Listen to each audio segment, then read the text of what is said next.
halfway through the season.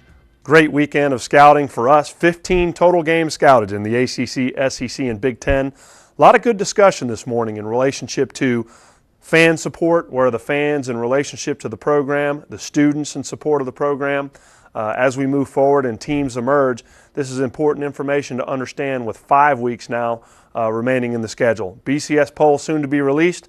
Things are getting exciting. Met, I had a whole group of folks there to greet us.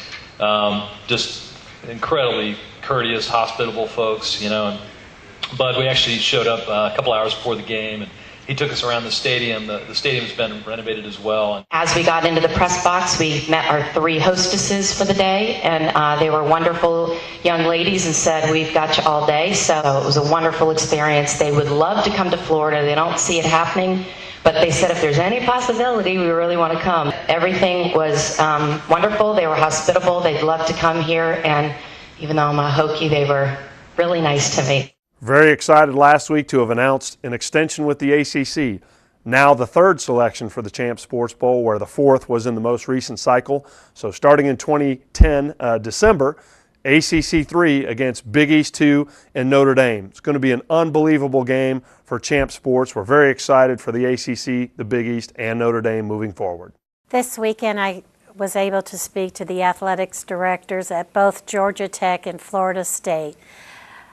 They both were ecstatic to relay to me and to Steve and our staff how glad they are to be a number 3 choice in the CIAMBRIELLO Bowl for our future years beginning in 2010. And throughout the evening, I had many, many fans and boosters come to me and tell me what a great experience they had at the CIAMBRIELLO Bowl last year. And it's very exciting as a staff member to hear that people enjoy themselves here more than any place else in the country. Of the 32,780 people that showed up to the game, about a third of them were fashionably late. It's a small school, small student section, a small band.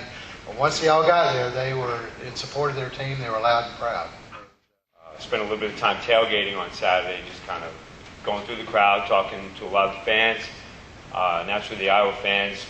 I don't know if anybody's ever scouted up there, if there are any Hawkeyes here. Just a proud organization, proud school with. They love Orlando. Their last win here, they just absolutely made. I guess that win. Somebody wrote a book about the 100 best plays in Iowa football history, and it's #1. That catch. There were 72,585 fans, sellout crowd. There were actually about 10,000 additional fans tailgating, so there were like 80,000 people around the stadium. Midway through the season, and teams have begun to separate themselves. As you look at the Capital One Bowl matchup in the Southeastern Conference in the West, Alabama undefeated at 6-0, but Auburn and LSU just 1 loss each, 5-1. In the East, Florida and South Carolina have taken the lead, 5-0 Florida and a 5-1 South Carolina. Their partner in the Capital One Bowl also placing a team in the CIAMBRIELLO Bowl, the Big Ten, Iowa at 6-0 and undefeated, the only undefeated team in the Big Ten. Ohio State, Penn State, and Wisconsin all with only 1 loss. For the CIAMBRIELLO Bowl in the ACC, BC and Wake in the Atlantic at 4-2 have begun to separate themselves, with Virginia Tech, Miami, and Georgia Tech all with only 1 loss each in the Coastal.